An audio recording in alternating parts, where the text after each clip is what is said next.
这一期我们来做康乃馨。嗨，大家好，我是镜子。这个月母亲节，康乃馨适合送给妈妈。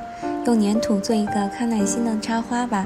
先做一个白色的小瓶子，小瓶子的大小决定了整个插花的大小。调2个粉色，一个深色，一个浅色。注意调色的时候，红色要少量，蓝色更少。现在做花朵的部分，圆片压平，把边缘压薄一点，小剪刀剪出小纹理。这样的圆片准备3片，其中2片4等份变成小扇形，稍微折一下，按视频的方法组合。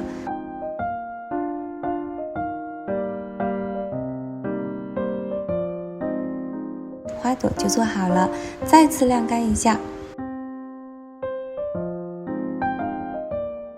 根据花瓶的大小，我一共做了11朵，然后组装。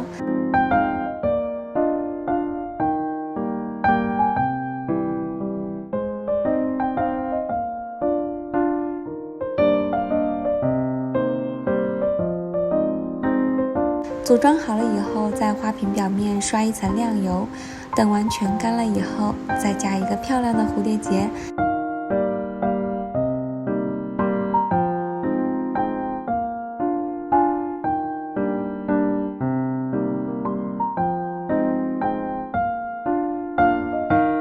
小插花就做好了，挺精致的吧？小小的也很可爱，你们学会了吗？